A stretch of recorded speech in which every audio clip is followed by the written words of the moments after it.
that whenever device user 2 comes online, that message will be delivered to him.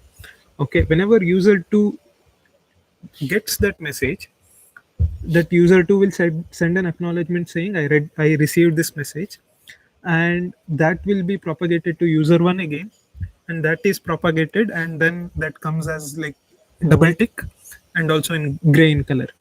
When user 2 does an activity and sees or about in that particular chat, again an acknowledgement is sent that user 2 has read it, right? So multiple requests, as in user 1 is sending only one request to chat server, and user also he sends an acknowledgement saying I read it, and the chat server is maintained.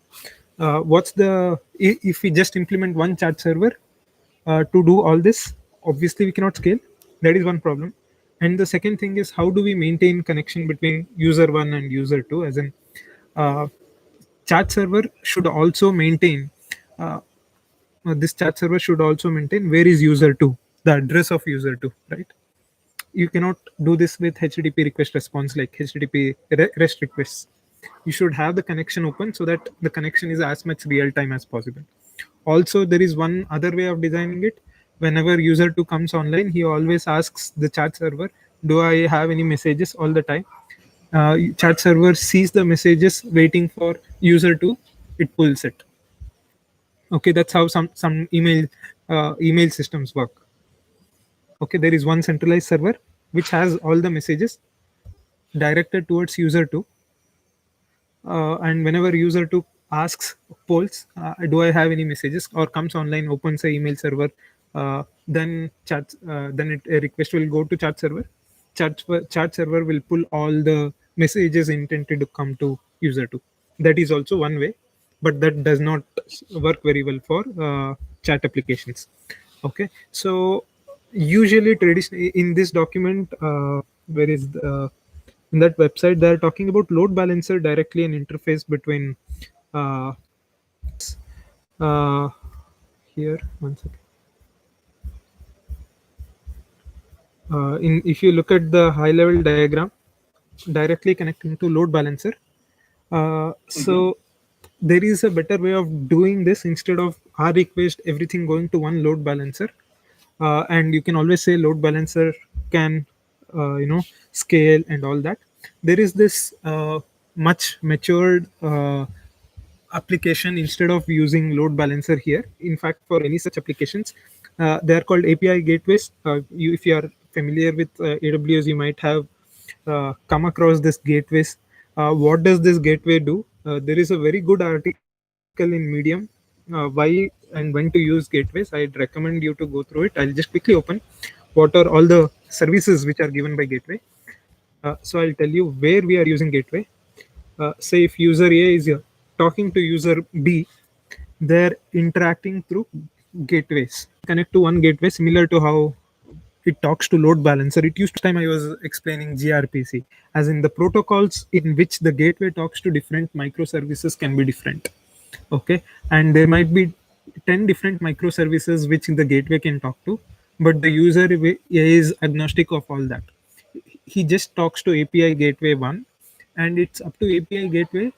Say if he talks just with an electronic message with gateway 1, gateway can translate that message, or it can just send that message to an intermediate service here, which will serialize or deserialize or make it into objects, or anything. It can talk to gRPC protocol to one service. It can make a REST request and update something in different service, things like that. Okay, and typically, for example, if you ask e-commerce application, what they do is, if it is a mobile device, they talk to a different gateway. If it is a web application, they talk to a different gateway, so that different protocols can be adopted, how each device talk to one each gateway. Okay, and coming to that, see what are the advantages of gateway. Network performance. Client needs to keep track of multiple endpoints and handle failures from services in a. You can read about it. So one gateway, multiple clients. Say this is an e-commerce service in different ways. Okay, the advantages of using gateways. Okay, and it can also take care of SSL authentication mechanisms. Say for example, there uh, authenticate each request, as in is there any CR cross site request forgery, that CR CSRF or that going on or something. That gateway can handle all those things, whereas in load balancer it just balances the load. You can have LBs when a gateway is talking to a different microservice. Just in front of microservice, load balancer makes more sense. But as a whole, as in you can have this load balancer in front of session service. I'll tell what session service is. If there are multiple microservices here, you can have multiple load balancers in front of them, so that if you have multiple instances of a microservice, you can balance that load. So, any questions so far? Mm, Yeah, just a quick question. About the gateway thing. mhm, So how does the like, because in case of load balancers, right? We mhm. basically try to do our load balancer by using some form of a DNS, right? Like because maybe one of the gateways are actually down, Mhm. right? API gateways might be down, so it means that our DNS should be able to resolve automatically, right? Uh, s- Or cor- how we basically deal all these kinds of problems. Again, you can have multiple LBs in front of gateways also if required, and API gateways can also be scaled. You can have multiple gateways. It's not always one gateway, as Okay. in one or two Yeah, you gateways. You can scale that. Similar to load balancer, you can have multiple gateways, but you can also see that load balancer is just delegating the load to multiple servers, whereas here gateway is performing some other operations of translating and all those things. Yeah, so you can have a TCP based load balancer. I think they call it layer 4. Hmm. So TCP load balancers are super dumb. Like they balance load based on the TCP protocol level. Correct. So you can have TCP load balancers in front of your API gateway. So API gateway will do the role of massaging from protocol A to another protocol, vice versa, and you can still load balance your API gateways. Okay. Right. So coming back to that, I'll give this link. This is if you get, I think as he mentioned, uh, even API gateways can be overloaded. They shorten the DNS. Even in fact, they shorten the URLs and also make it point to different gateways altogether by URL shortening. From that level, they start delegating the request to different gateways.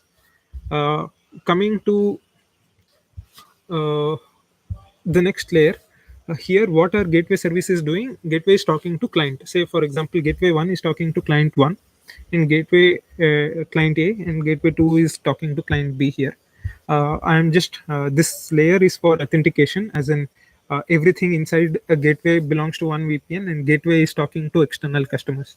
It's similar to like how we have internet gateway connecting from connected to public internet. Rest of any service other than gateway will not be exposed to outer world. Okay. That is one thing I wanted to say about security. And also encryption, I'll cover encryption over the wire and encryption at rest. If I miss, just remind me. So gateway service, here this gateway is talking, so how do user A send a message to user B? So for that, what the idea is, we will have a table. Say here, I'll just expand this. So here we will mention user A is connected to gateway 1, and I'll have one more record saying user B is connected to gateway 2. We'll also have timestamp associated with it. Okay, so if there are 500 million users, I'll have 500 million records here saying which user is connected to which server. Okay, so that I know where he is connected. I'll also store last seen timestamp. Okay, so that is one way of just to maintaining a track of who is connected to where, or who is connected to which gateway, so that this message can be transmitted. Okay, and then say idea is gateway 1 will send a message to gateway 2.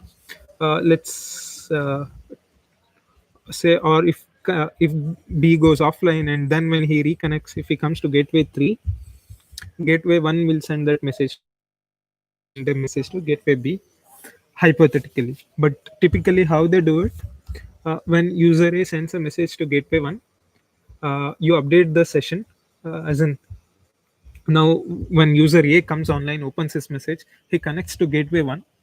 If WhatsApp server connects to it, it will update an entry. User A is now connected to gateway 1. Okay, and now they'll also record the timestamp. Now he is online. Okay, I'll come to the last scene thing. This information is recorded. Now he will send hi message to server B. So this chat message is also will be stored uh, in a chat database separately. We will also see how that table design. Okay, so session, there are two ways of storing. First question is, where do we store this information? User, server, and heartbeat. We can store this information inside in memory, either in gateway 1 or gateway 2, inside this in memory of all this. The problem is, uh, as in, even if we are storing that in memory, since this gateway we have to have that, uh, even if we are having that in a distributed pattern, and if you are want to store this in memory, say if you are using memcache or any redis or anything like that, and storing inside memory for faster retrievals, uh, we will encounter the problem of consistency, because if gateway is updated here, it has to be replicated across the same, all this data has to be replicated across all the gateways what users are connected to. And also it is not so much, as in, if more users, if there are 1 billion users connected at the same time, then it might be heavy, and this is not a good design, storing all this information in memory of all the gateways what users are connected to, because that gives us a bottleneck. You cannot scale gateways like how you do now. Gateways become more overloaded. So in this particular design, even line messaging does it. uh, what they do is they keep all this, they keep the memory footprint of a gateway as little as possible, and they abstract that information and they store this information separately in a microservice called sessions microservice, where this microservice, it has a database associated, one database which is in memory in a sessions microservice. Every gateway will talk to sessions microservice. Okay, this can be also kind of, as in, there can be load balancer in place, load balancer before this in front of it, and also this can be scaled. This can be containerized and scaled as much as more many requests come. This can be scaled. This sessions microservice is having a database. This can be in memory database, or whatever is feasible, it up to the sessions storage. In this case, it makes sense for an in memory database, and it is not replicated like how it was replicated in gateway, and it is having the session information. Okay, so what happens, user A sends a message to gateway 1, it comes to updates the session, or updates the sessions database, and save that message in the chat database separately. Okay, for a temporary purpose. If the user B is offline, assume user B is offline now, it will give that conversation an ID and saves the message, like from user to user conversation ID. Okay, now we are assuming user B is offline so far. Okay, and when user A sent a message to gateway 1, immediately it looked at in this users table. Okay, so I'll just insert a record. Okay, insert. One second. Insert. User B, this is empty, he's not connected as of now, so it went to chat database and the message is in chat database now. Okay, and now user B comes, uh, opens his mobile device, there I'll tell you the problem. As in, WhatsApp always keeps the connection active in your background unless you turn your internet off or you make the change in settings. Assume you are away from your internet and your internet connection is active now, and the chat applications, when it comes online, it first registers. So gateway user B is talking to gateway number 2 now, and gateway 2 will poll for poll chat db to check if there are any messages in chat db pending for user B. Okay, so if there are multiple messages from different users which are pending for user b, now collect all of it, as in poll all the messages and update this record for heartbeat, like when the last activity was recorded. Okay, say now I'm just giving a dumb example, or and just giving the timestamp here. That is the current timestamp got updated. Meanwhile, user A is also online. When user A opens the chart of user B, seeing the timestamp associated, user A will see online status in his message. And also, when user B polled all the messages pending for him, the chat status got updated. He also sent an acknowledgement message received, or whenever the activity was recorded, message red receipt has been gone to this. Again, any message transmission will always check for session, which session or who, which for what gateway is connected to a particular device. See server 2, then it will send a message to server 2 to see the chat db, or to see, send a particular message to the connected device. Okay, so how that message transmission? Sure. Sure. Yeah. Any reason why the gateway is stateful, if not stateless? Won't it be more challenging to scale? Like usually, I have heard like if things are stateless, they can easily fail over, and you can spin up as many gateways as you want and scale. Because it looks like the session is also like I'm trying to understand why should a client should always go via a particular gateway. So one major advantage what gateway gives is request coalescing. If multiple requests are coming, it can group that in and send it to a particular microservice what it wants to. Oh, Gateways are more intelligent that way. Scaling wise, gateways essentially are not storing any stateful information. It is just sending and receiving.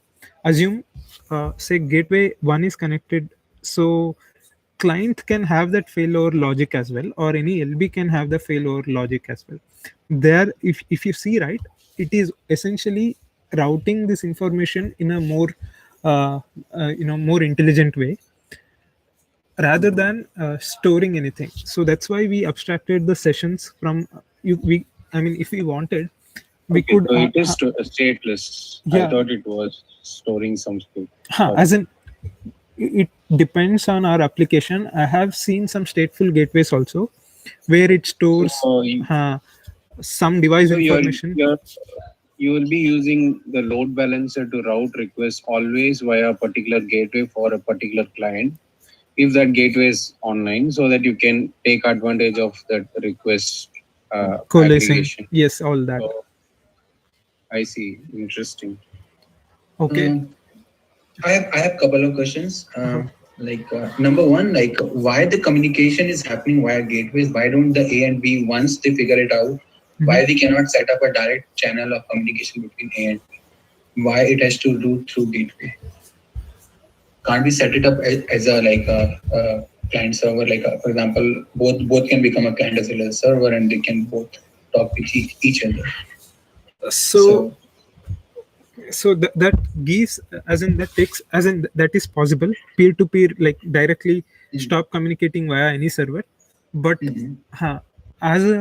but that is how do you keep track of who is online, or if device A and device B are connected right now, and it is it's there are the problems associated with that is it just knows, as in you have to maintain all the other informations associated with it, you know. So in a way you are essentially directly sending a message to session B. Here this sessions is storing the addresses where gateway or what port one has to talk to, and what is the way. This is just a channel. So this sessions create a channel, and Yeah. even here the messages, as in if you're just talking to A and B, anybody can tap in and change the messages what they're talking and see the messages what they're talking. You want all the communication to be going through you rather than two persons directly talking to each other, right? Yeah, I think that can also be like the like if like that the basically the intercept of the messages can be happened between A and gateway one as well, right? So So what happens if A is talking to B directly? Mhm. If B goes down, A has already Mm. sent that message. What happens to that message? So what will happen? I think in that case is A will detect that I'm not able to talk to B, right? Uh-huh. So it will try to communicate with the gateway one Uh-huh. that is the B online or not. So what I was saying is the connection on and off can be handled by gateway, but the messages can be directly sent to A and B directly. Anyway, I think that's fine. That was one of the question I have. Uh-huh. The other question I have is Yeah. So in a way, essentially, we are not deviating away from this in this example.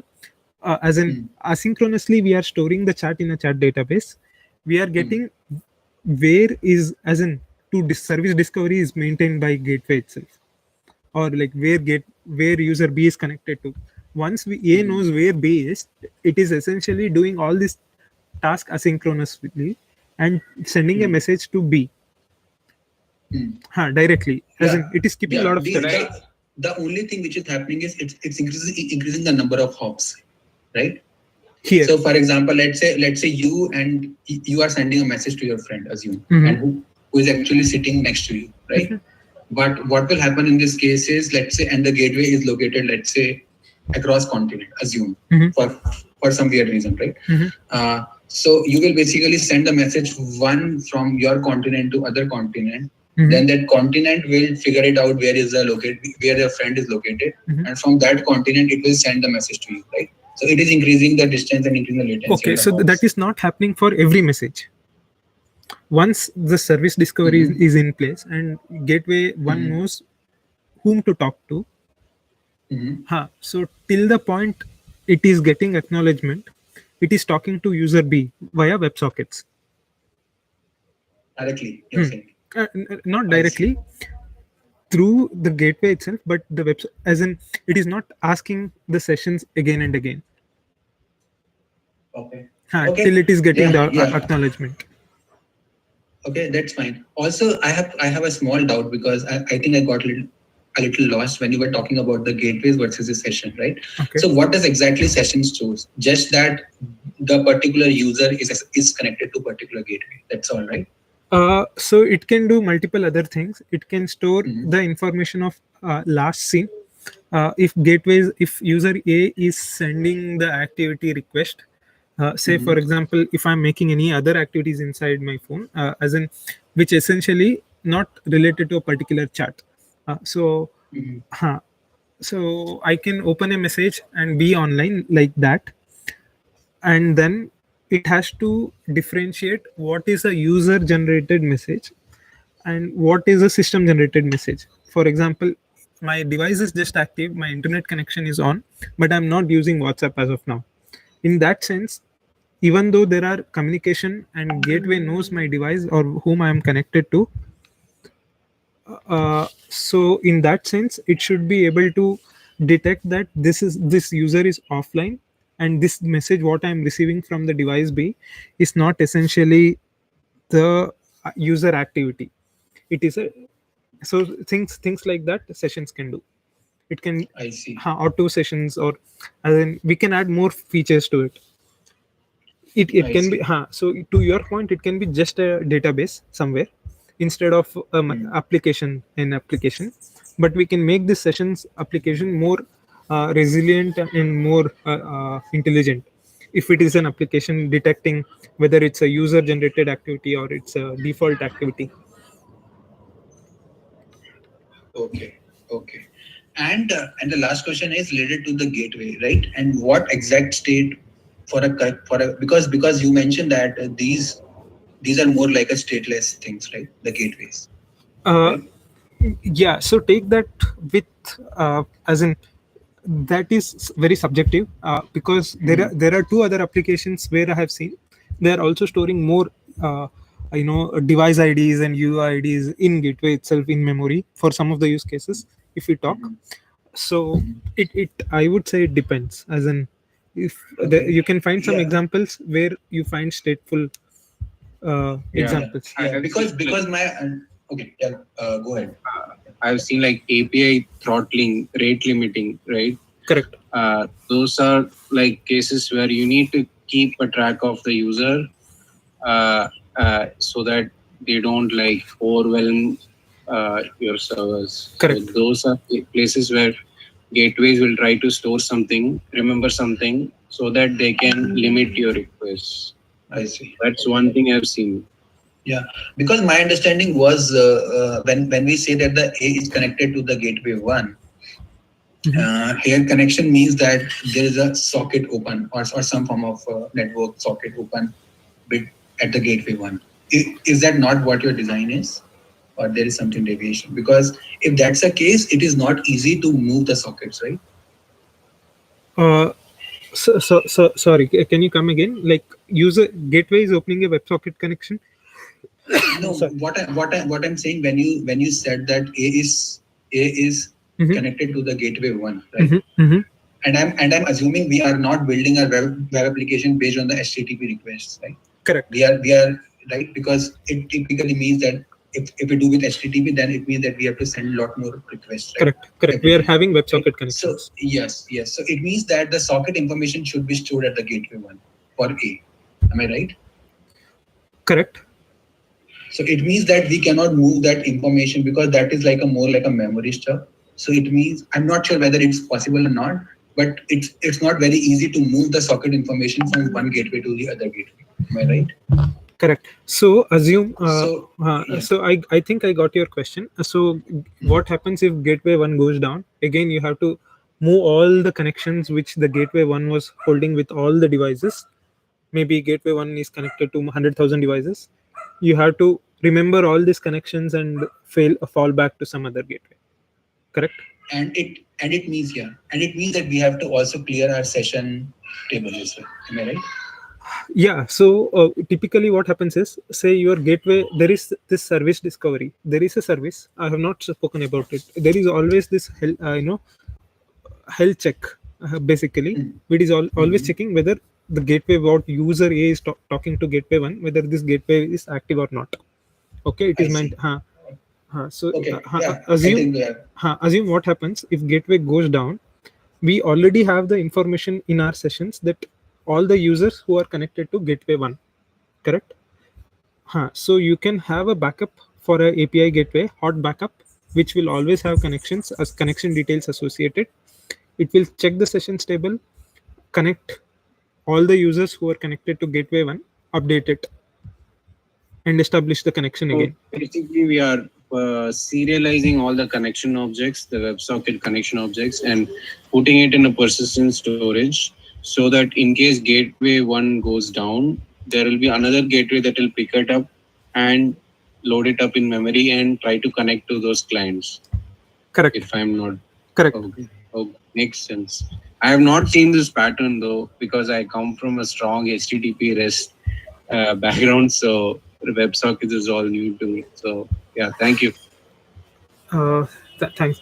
So even then, usually gateways are they will maintain a hot backup of gateways always, so that even any service disruption occurs, they usually it is designed to switch, as in they don't because these Yeah, are the ones which are connected. yeah, even if there is a, let's say, a standby gateway one, right? Mhm. Let's call it one prime. Okay. Mhm. But in that case, also the client has to again connect to the gateway one prime, right? Because you cannot move the connections. Am I right? You cannot move the sockets. That's what I'm saying. Right. So your gateways are fundamental connection, as in those are the ones which clients are talking to. If that goes down, you have to Yeah. reconnect. Only thing Okay. which is possible is you remember the connections as quickly as possible. So in this case, we are using we are remembering all the connection objects, how we were connecting, what ports we were connecting. We will connect in the same way how the gateway one was connecting as quickly as possible. You have to reconnect no matter what. Okay. Okay. I think that clarifies. Thanks a lot, man. Yeah. So coming to so last scene, right? Again, last scene can be derived from the heartbeat what we are getting.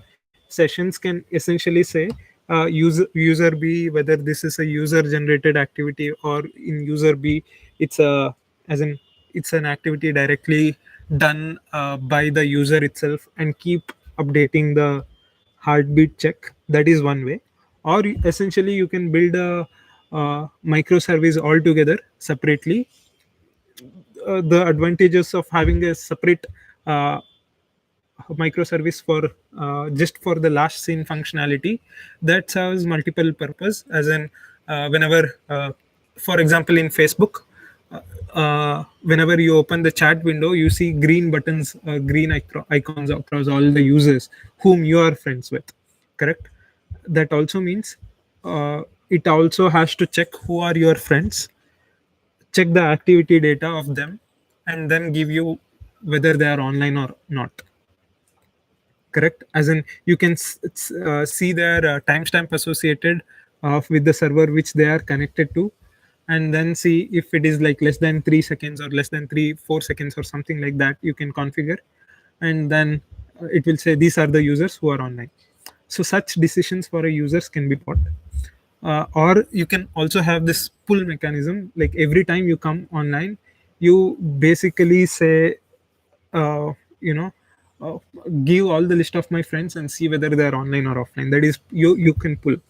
Or like WhatsApp, you can push. Say for example, uh, I open a chat box of a person, and only then I can see the last, or whether he's an online or whether he's not online. Till that point it is not pushed. So what I do, I open a chat box.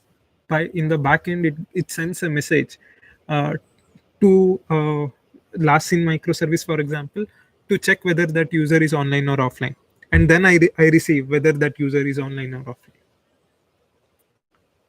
You get what I'm saying? Like, you don't see the online offline status by default somewhere outside. You always have to open some person's chat box, only then you receive it. That is something like, you are not pulling all the information together. Only the user whom you are interested, he pushes his last or activity status to you. So, so all these decisions can be maintained by, again, this you can have a separate service for it. Got it. So we had gateway, we had sessions. Sessions, you can call it something else also, whereas here it is maintaining all the connection details, who is connected to where in this particular service. And if a person sends a message, we temporarily store that, or we can store that on a permanent basis. For example, Facebook stores it, don't store it on a device, they always store it in a database somewhere. And also device, they primarily they use device more like a cache. You can do that also. Every chat message is stored in cloud. So what kind of message databases, or how do you store messages, would be a broader topic, but essentially NoSQL database, it gives an advantage to search and retrieve messages inside in a much faster way, because we discussed about it how to store. Just to give a quick example, uh, so user id, all the users, and the message associated between users are conversations are stored in a columnar format, and also they are indexed for a faster retrieval. Okay, that is one specific example how Facebook does it.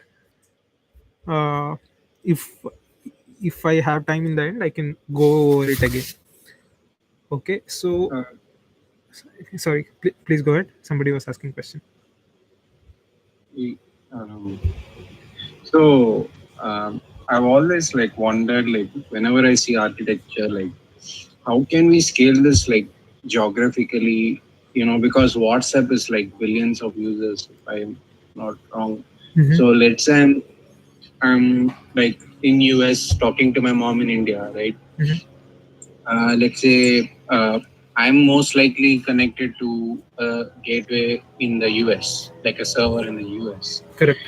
And let's say my mom's connection, WebSocket is closer to some server in India. Like uh, I've always had this disconnect of scaling things geographically. So if we have some idea, like maybe you can shed some, or whosoever has ideas on how we would scale this geographically, because that's how, that's the reality, right, of tier one applications. So Good question. So one thing I would or I in my workplace I have a similar issues. One thing is I work for online grocery delivery in UK. Okay, but most of our mhm. servers, or if I implement any features, they sit in US. The primary servers will be in US.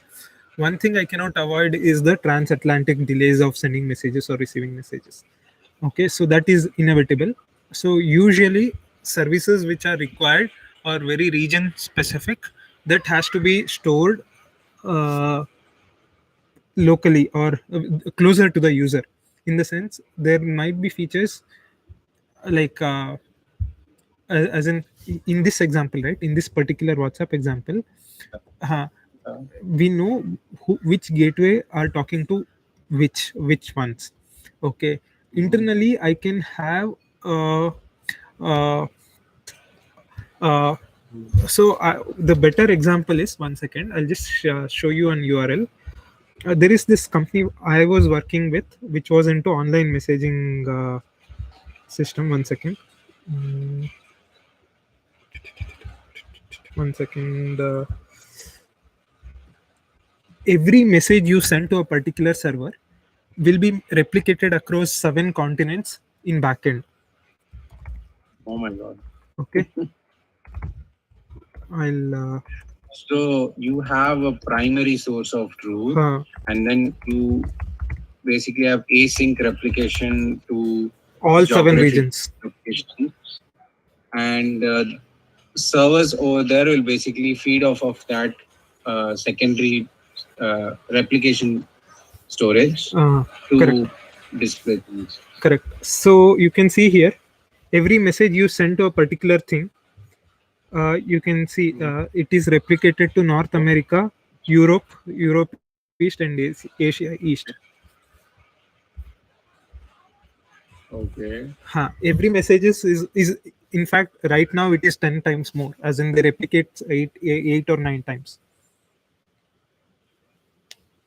I see. So coming back to our example, like Ha, where will our chat, because we are temporarily storing chat until we flush it to the other user, correct, right? correct.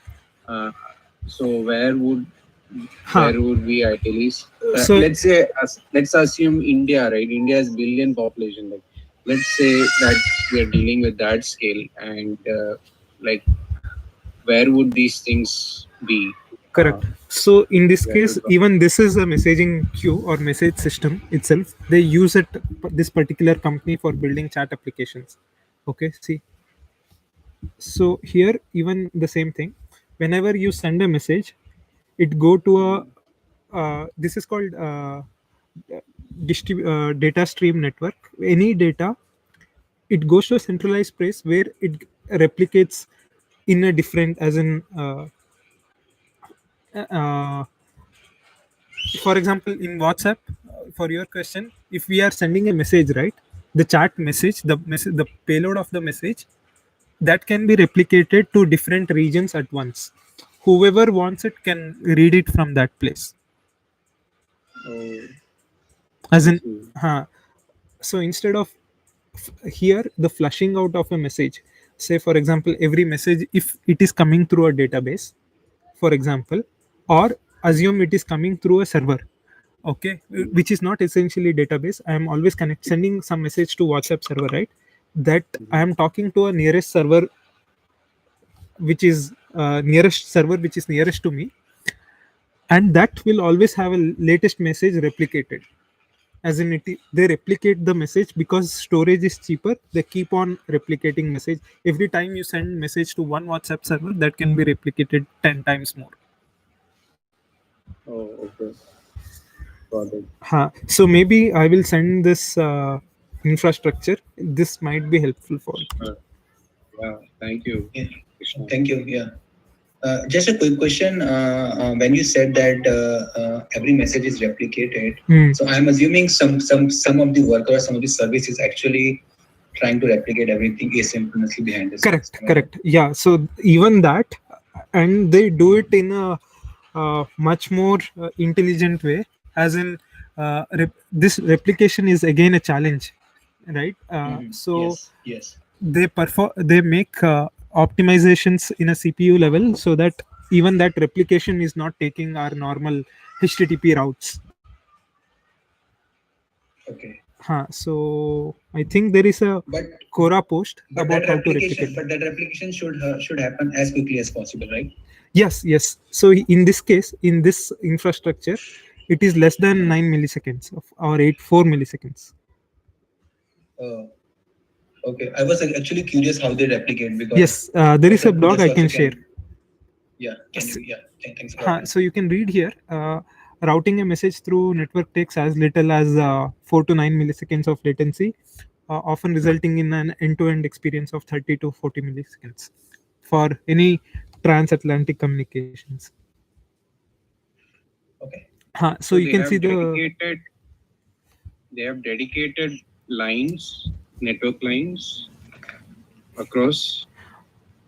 Dedicated lines. Yes. Say for example, if I am a user connecting from Australia, I have a separate server which I connect to a server which is near Australia. To avoid the transatlantic delay in normal sending or receiving those packets, there are hacks around it to replicate immediately as soon as, or with less latency, to replicate that message in Australia itself immediately, instead of Australian the data transferring over the wire. I can always talk to Australian server or the chat server or chat database which is closer to me, get that message from that area. Okay. The thing that I want to clear up is, so this PubNub infrastructure doesn't use public network.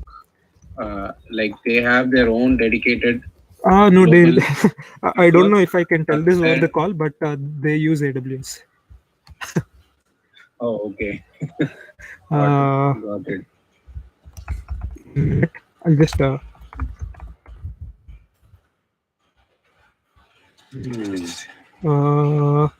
if I opened a can of worms.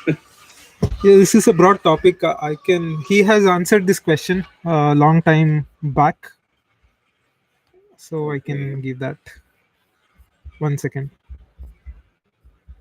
Geolocated push notifications. Can PubNub pusher. So how data stored. Okay, plugin. 1 second. I have this. Yeah, you can see the architecture diagram for this resilient. This is again 5 years old, but I can ping you. This has all the details. This questions, right? This answer has more details. In fact, how it. YouTube about PubNub architecture and So earlier, Twitter and Uber were using this. for messaging. Yes. Chat. Yes. Oh, they didn't build their own. Yeah, till the point it became expensive, they did not build their own. Because these systems, right, especially having your data stream network replicated across all the different regions. This is a lot of engineering spend. Yeah, yeah. Coming to the functionality or revenue advantage it is giving, till a point you become that big, this is always used as a service rather than building the whole messaging system on your own. Okay, so this is something I have to add.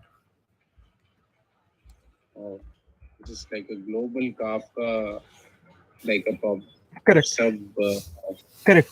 Essentially, now Google Software. has its own. Google have Google PubSub. They Oh. do something like this. All cloud vendors have come up with their own version of it. Seems like a very generic. Yeah, common use case. You need not build. Microsoft also has something similar to this. Oh, okay. So Google has a. So if I want global PubSub requirements and it's not like regional, like within a single region, like I could look for these kind of services. Yes, you always have such kind of have services. very similar concepts of Kafka. These are a little bit different than Kafka, especially Google PubSub, and because they're not giving you guarantee, as in persistence guarantees. Oh, okay. Kafka, it stores message. Consumer can decide when to read from a particular thing. Yeah. Correct. Yes, it is persistent for sure. So but you are saying the Google PubSub is not persistent. That's what you're saying. they are using Firebase, I guess now. when it started off, it was not. Okay. Just search for persistent. It should. Yeah. So I think this is very old, as in design. They definitely will have, or there will be some Google service itself. They will be recommending to store message storage. See, they have message storage. Mm-hmm. Yeah, they do it. Whereas in PubNub also have persistence now. They use Cassandra for their persistence. Got it. Okay. Coming back to this. Okay. Where did we stop? 1 second.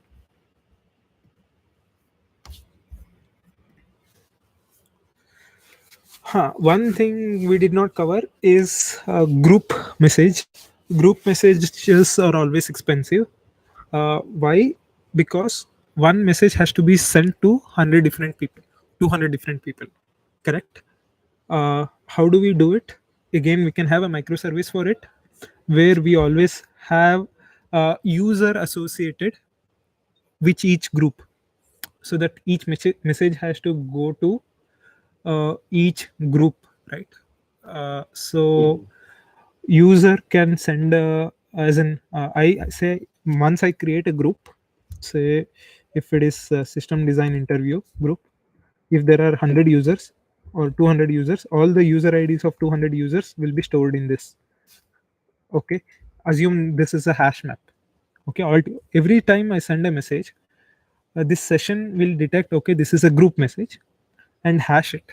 Maybe I can use consistent hashing or any hashing algorithms to go for a group ID and get all the users associated in that group. Come back to sessions and see where are all these users connected right now, and then send a message. Correct? This. Oh, okay. So this is expensive in the sense. That's one of the reason why WhatsApp also limits the number of users. If it is more than 10,000, even that's worst case, right? As in, every time I had to find all the users, yes, fan out all the messages. This is expensive. So they limit by 250. Yeah, Twitter also had that problem, right? Like followers, same thing. Like this is the same PubSub problem where if there is a celebrity and he has like millions of followers and he posts a tweet, that tweet has to be sent to 200, like whatever million followers, and they followed a Push-pull pull mechanism. model. If I'm following a celebrity, I always poll whenever I come online whether the celebrity has posted something. Uh, Whereas yeah. if it is a normal user, it does not have a blue tick, and then I always see, okay, instead of when I post something, I fan all the messages to my followers because I have less than 100 or 200 followers. Oh, so in this case, in WhatsApp, they always just Fan out. push to the user Correct. via WebSockets. Interesting. Yeah, because I get push notifications for every message that I care about. So I Right. see what. As in it need, as in if in that way, for example, Telegram, right? They have solved that problem in a much better way. Telegram has how many? Like 2,000 as limit or 10,000? I'm not sure. Group limit in Telegram is 100 or 200, something like that. Mhm. So they have pull mechanism there. Okay. Yeah, it makes a lot of sense. Instead of push, but it appears like whenever you pull a message from a group, it appears like a notification, but it essentially is not. As in, from all the groups you are connected to, the architecture will look very very different because Telegram primarily, though it gives a basic chat functionality, right now it's being primarily used for group messaging platform, correct? So every time you have a group ID associated, it will pull all the messages in a frequent interval whether you have any new message, similar to emails, Mhm. whether any message But redirected to you. Your database design, table design will might look very very different. I see. So you are saying Telegram does a pull instead of WebSockets. uh, say, pull to a certain extent. It also maintains WebSocket connection with a gateway, but it constantly keeps pulling the data in for group Okay. messaging. If two Okay. people are connecting, you can always have WebSockets, which is much faster and gives real time experience. In group messaging, you really don't care about real time experience if there are 10,000 users in a group. Okay. And some protocols here, right, especially Google PubSub, Firebase, or any some protocols, they don't essentially go with one particular protocol. I was explaining the same thing earlier.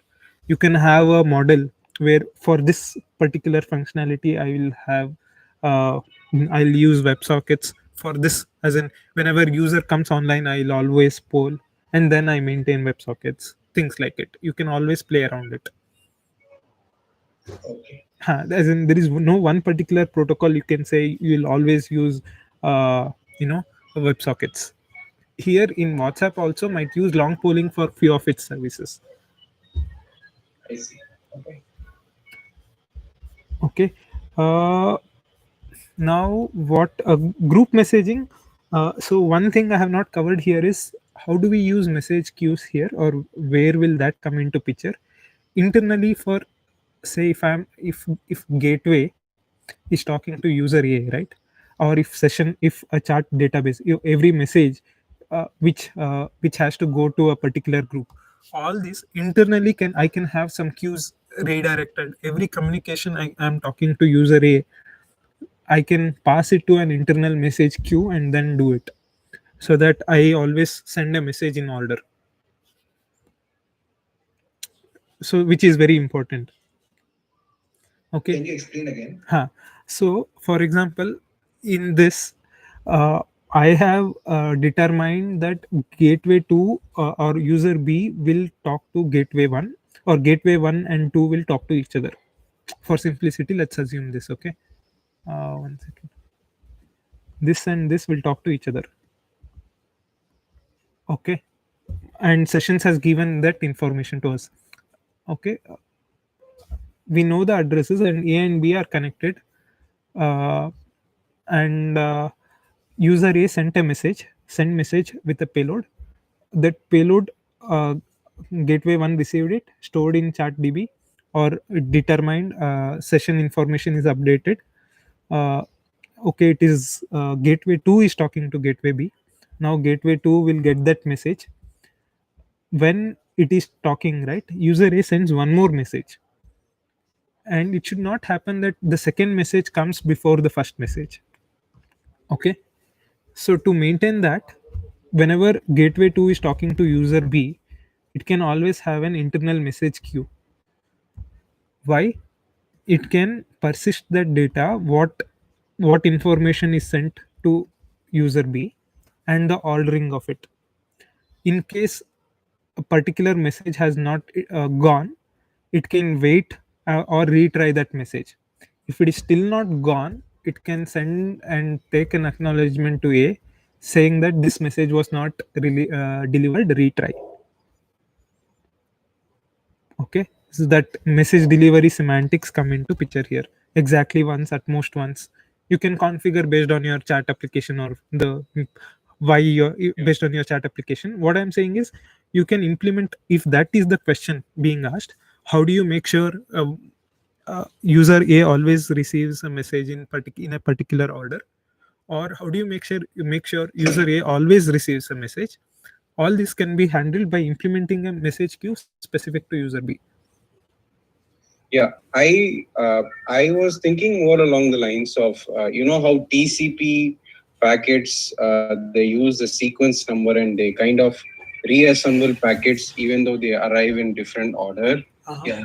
So that would eliminate the need for a message queue, Message right? queue. Because as long as I have some way to order my messages, just like how the TCP protocol reorders packets. Yeah, that's a valid point, because I think the client can on its end can arrange based on some sequence number or some increasing ID. Right. So usually they use. So what I have seen is they use sequence number primarily to reorder for deduplication purposes. That whether I have seen this message or not, as in they also use sequence number for that, and also again by default sequence number is for ordering of messages. Uh, Typically, or the reason why Kafka started doing that, or that use case of Kafka become much higher than the TCP way of sequence number is, uh, in case the client goes down, client can always as in, if that message is not displayed on the screen or something happens to that message, there is always a track. Client can decide from which message it has to read again. That sequence is ordered somewhere else also, if that is lost in the fly.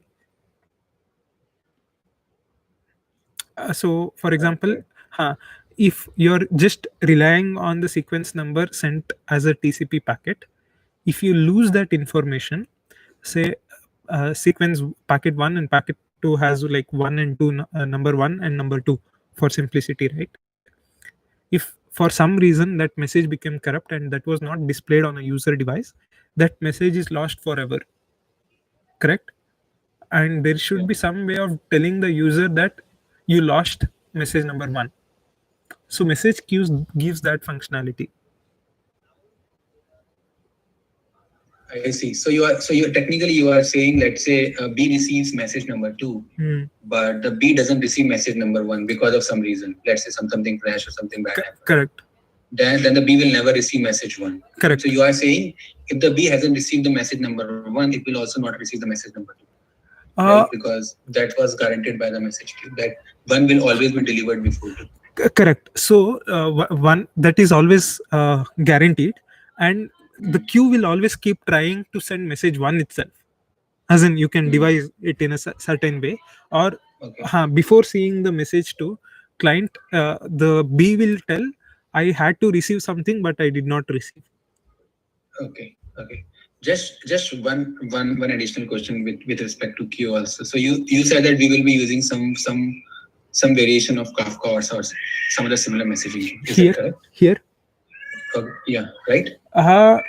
So for the basic chat, you can always implement, or you can try to implement without using it.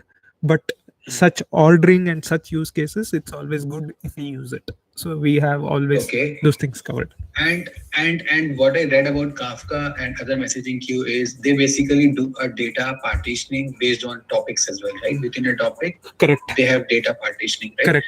And the ordering is guaranteed Within a single topic, partition, within a but not partition. across partitions. Right? Correct.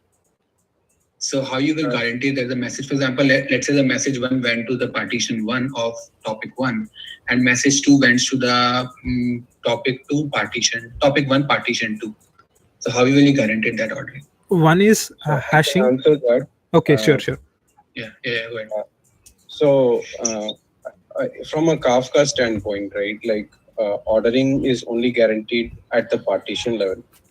You cannot guarantee order of writes across partitions. Across across partition Yeah, and in a topic.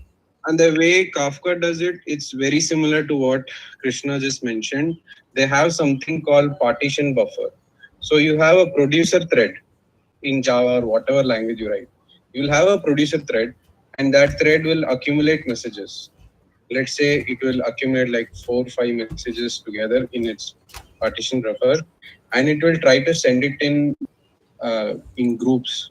And if we cannot deliver that, it will mark the whole thing as not being able to occur. So it also uses some kind of internal tiny buffer to keep that ordering in check. But you can fine tune that also. There is something called, I think, max in-flight request or something. So you can fine tune that. So, and the reason why you cannot guarantee ordering of writes across partitions is because of the nature of distributed systems where partitions are stored in different nodes, and different nodes have their own clock. And so you can't even use clock synchronization to determine which came first and which came next. So the only way you can establish ordering is the way your producer thread in its stack frame, whatever way it processed those instructions with the data it came in and it's sent over the wire, is only sent to a particular node. And that's the only thing you can guarantee. So yeah, in other words, like each the chart, like which sends for a particular chart or conversation, it should go to this same right replica. correct, same leader. Yeah. Yes. So I think his question was, how do you guarantee that each customer or client will read from each that partition itself, or how that ordering was maintained? As in, if I am reading from a particular topic, if there are 3 partitions in that topic, if the messages is spread across all the partitions, how can I guarantee that ordering? Is that correct? What your question is? Yes, that's correct, because that can happen, right? In that case, you always want to have some kind of strategy to funnel a request through a partition so that you leverage ordering guarantees. But that will create hotspots, because if your hashing strategy or whatever you use to funnel requests through only one partition, and let's say pretty much every conversation is going via that partition, it will create hotspots. So those are the kind of challenges that come along with it, because ordering guarantees doesn't come for free and that easy. So okay.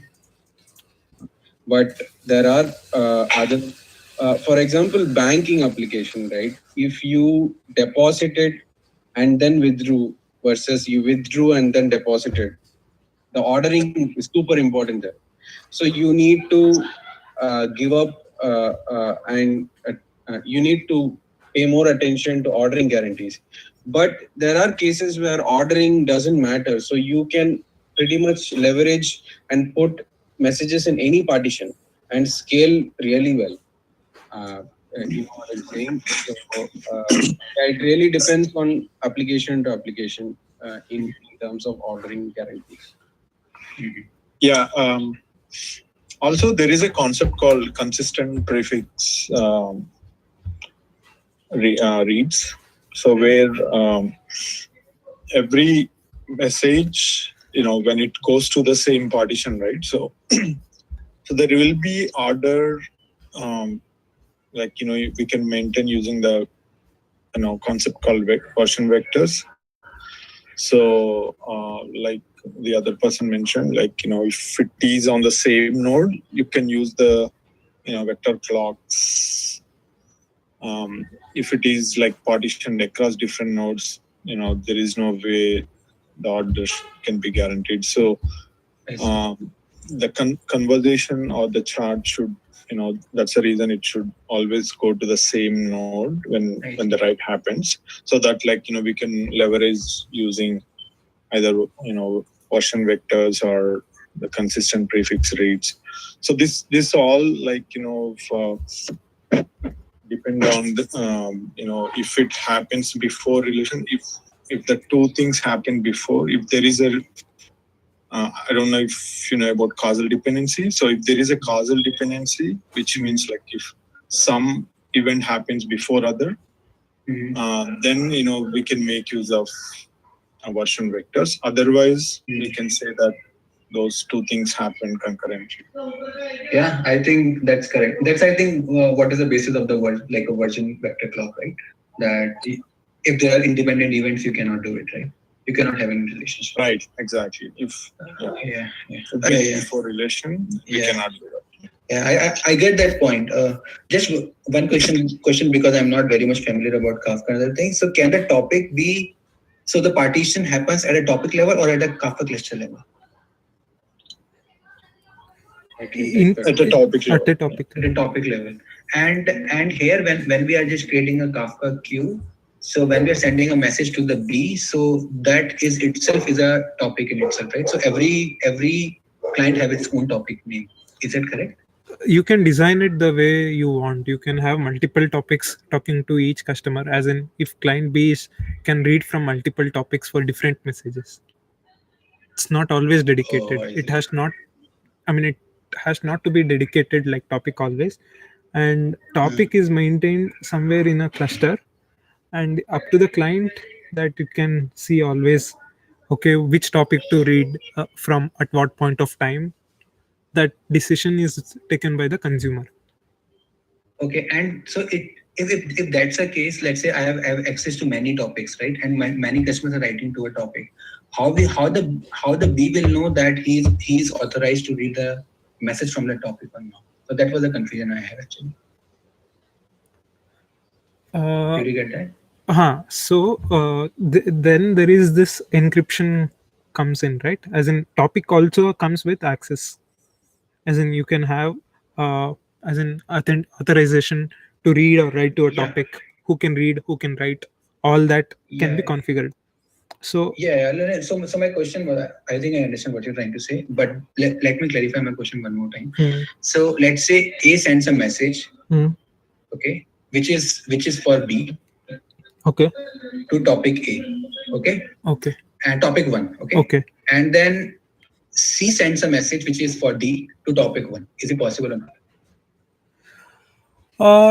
So two things. If you configure, forget the chat application, these are some different applications. They're trying to do this. This is possible. Whereas you can do something smart here. As in, for the example what you're giving, I'm just adding there. So you can always, in the payload itself, you can have the routers saying the message which is being sent to B will be of this format. I will have an encryption key which only B can read this message. I have a token or something like that. I see. Got it. Okay. Makes sense. So, but for a chat application, this is a bad design, because in that sense, B will start receiving every single message what other clients are receiving, though it cannot read it. Yes, that's correct. That's also true. So how we will handle it? You will have separate topics in that case. Okay, so that's a thing that so if I have, let's say, 100 million or 500 million users, so I have to create 500 million topics. Is that correct? Yes, That is And correct. does Kafka has any issues with it? No, you can always have it. And the other day I was also telling the same thing. You can dynamically create and delete, keep deleting the topic if it's of no use. Okay.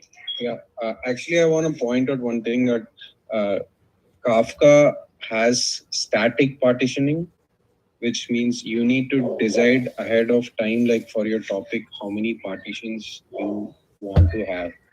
Hmm. And, let's say that you say 16 partitions. Hmm. That means you'll have 16 parallelism, levels of parallelism, right? Where for each partition, you can have a consumer consuming from it. Hmm. But the moment you want to scale beyond that, you literally have to take all the data from it and funnel it to another topic that has a bigger partition. Yes. So that will create a lot of network amplification because you're suddenly, flowing your cluster with data movement. So that's one drawback of Kafka, but I think they support those things in their cloud offering. But if you go for open source, you will have to build your own tools to do these kind of stuff. So I see. Because I was thinking like for ordering purposes, I can have only one partition. So that way, because even if the message is dropped, right, for some reason, I can just ask the client to send it again, or we can pull that message from our DB, the temporary storage. That's what I was thinking, and that will guarantee us the ordering.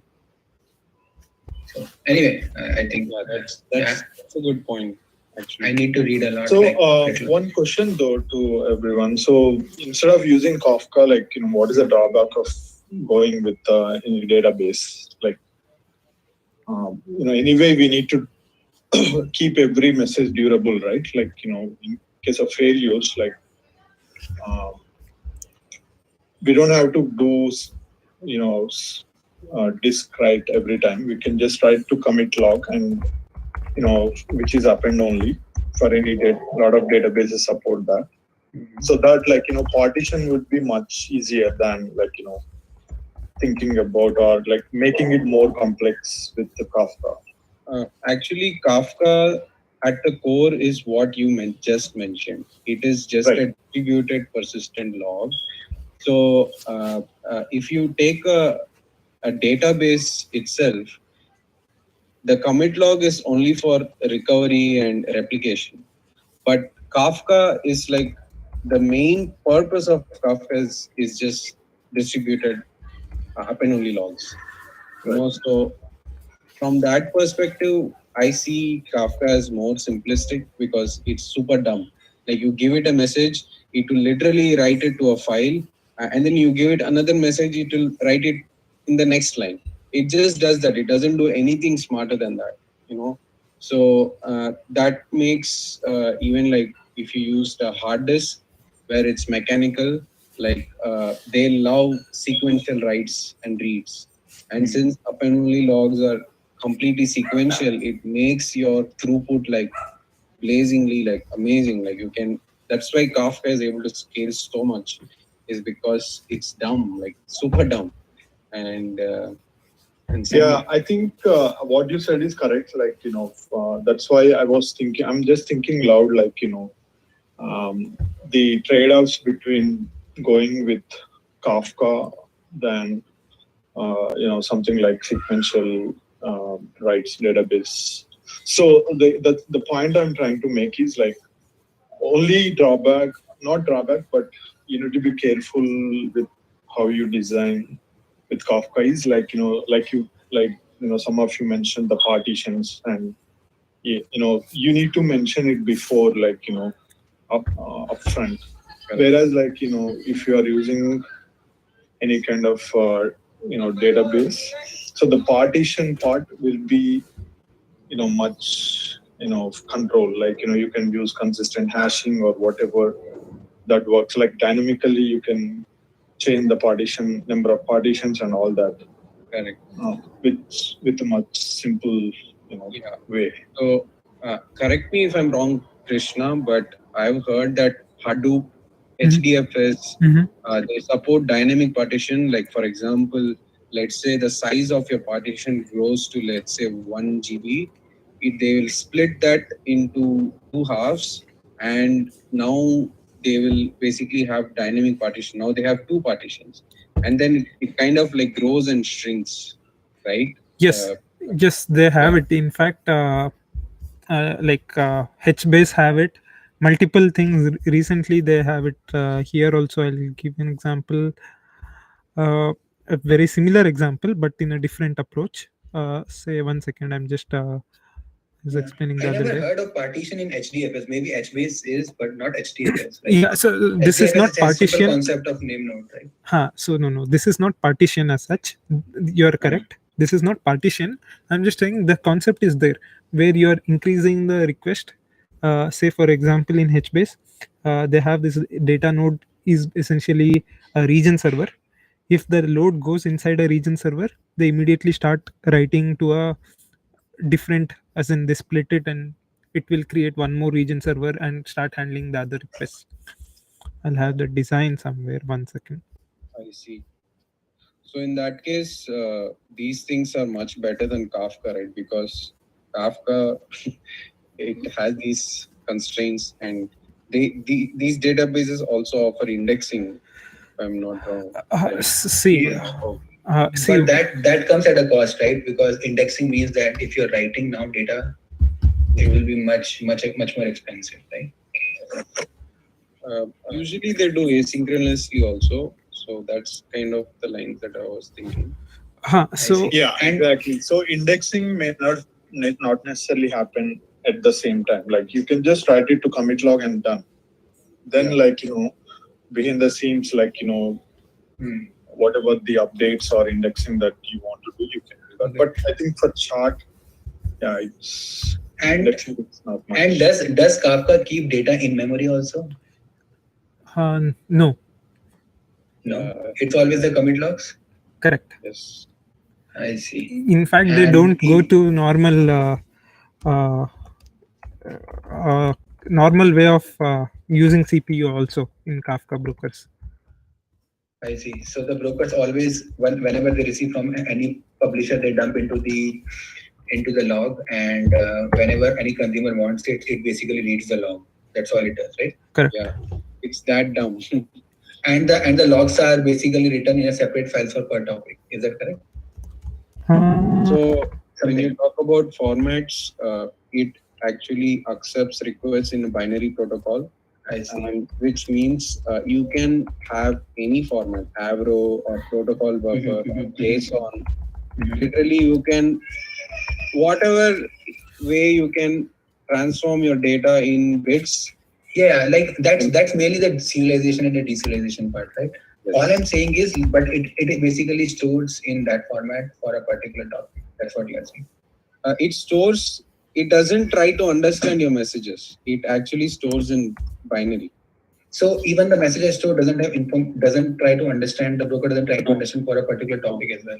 Oh, only so there is header information and which Kafka will use for its internal purpose. So every message will have some headers and the message itself.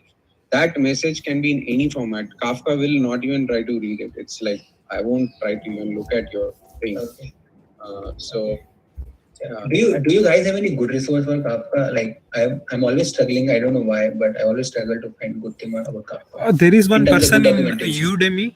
There is one person in Udemy which I initially went through to understand. Stephen Marek, I guess. One second. Krishna, you have done a lot of research, man. Krishna, you have done a lot of research. He knows like every guy. Yeah. This guy has a course on LinkedIn Learning as well. I was actually watching the architecture, but that is like not at the level of detail of how it is stored. I know it basically talks about topic and all. No. He has this Medium blocks. Don't go to his videos. Some blocks of internal Kafka architecture are good. And there is also a person called Rob in Confluent who also explains this. I'm getting names. Feel free to connect with me on LinkedIn and I can have a separate chat with you. Sure, think man. Yeah. answer. I know a lot of internals of Kafka because I read the whole Kafka book. Oh, It came out initially, so very uh, passionate about Kafka. So you can shoot me any question. Yeah, same okay. here. I gave the Confluent certificate some exam from Confluent.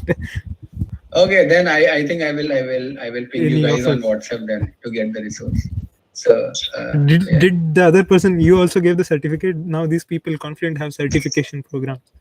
No, man, I just bought the book on Amazon and Oh, read it for a month. That's oh. I also contributed to this KSQL open source community, but now they have changed the license. If you have heard of KSQL, it's even better. So this is more like It's like a query they have written on top of the log. hmm, I not see. on the top of log. Like you can whenever a particular message is in topic, you can Hmm. basically do operations on top of it. yeah. I see. So even before dumping the into log, is it? No, it's like a real time decisions you are making. Yes, but you will have a separate server for it. I see. Okay, gotcha. Uh, yeah. So one good example is I would also recommend to get a good understanding. There is this conflict called Stream, not Stream. Uh, I think it's a Stream Golden Gate. One second. Have you guys heard of Golden Gate by any uh, Stream Golden Gate? One second. I know the founder of this, but so 1 minute. So there is this company called Golden Gate. So basically, if you have heard of CDC, the change data capture, right? Capture. Huh. So Okay. what it does is every time you make some transaction to a database, you capture what is the transaction you are making. Yes. Okay, instead of actual data value. Say for example, I have a bank account. I open a bank account today. I deposit $10. I withdraw $5, and I keep deposit of $10. Now the my balance will be $15. Assume if that is the Hmm. case, Hmm. change data capture will only capture the information what I'm changing. I insert, I updated, I okay. Hmm. Whereas my database is giving the snapshot of it. What is the current state? Hmm. Okay. Change data capture is essentially all the log information what happened. Correct? Yes. Huh. Yes. So Golden Gate actually does the same thing for data replication. For example, if I see. I'm updating one database with insert, update, and all this information, just propagate this commit log somewhere else also and replicate using this commit logs. I see. Huh. I think the Mongo database also does a replication in exact same way. So what they do, what you are saying as a CDC, they call this as an oplog. Okay. So whenever you write anything to the database, Okay. they actually write to the oplog, which is more of a circular queue because we cannot have our this extended forever, right? So every server, for example, they write to a primary, and every secondary server will actually read this oplog Mhm. and write to their own local file system. Same. That's the same architecture for MySQL also. Yes, exactly. Because Log. logs. Yes, transaction logs or whatever, right? Yeah. Huh. And actually, there is a tool called Debezium Ah, that can read yes. from these logs and it can funnel it to Kafka.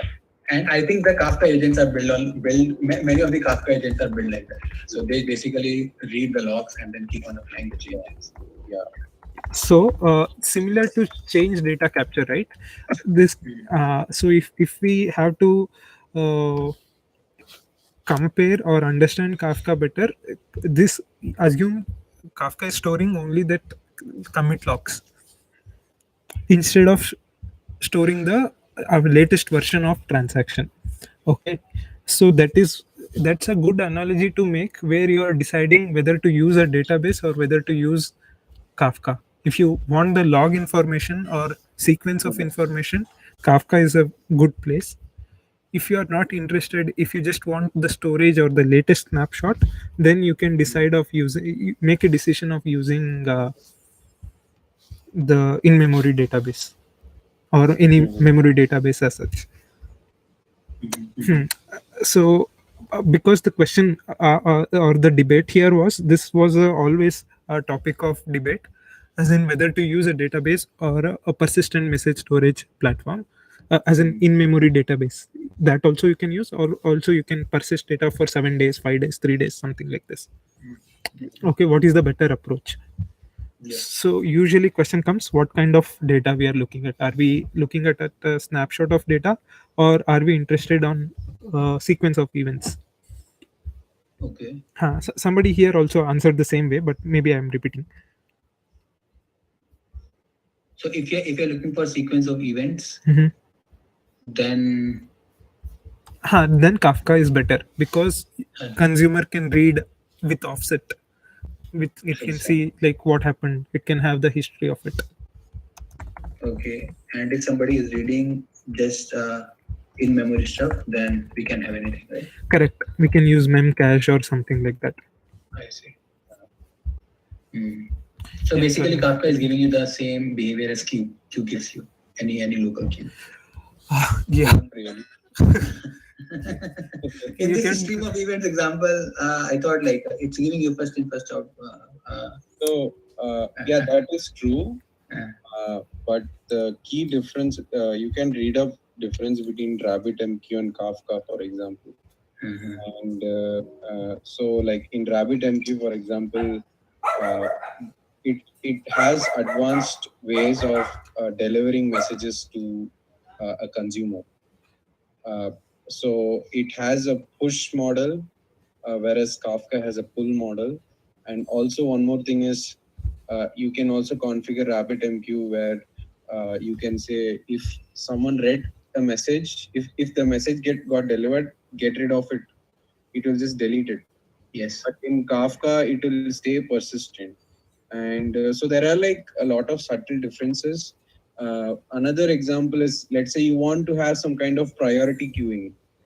Let's say you have like a bunch of batch jobs that you want to queue and prioritize. Like you can't use Kafka for that. Like you have to use RabbitMQ kind of thing where you can have some sense of priority queuing and delivering messages to some consumers, which will consume and do job processing, which takes a long time to complete.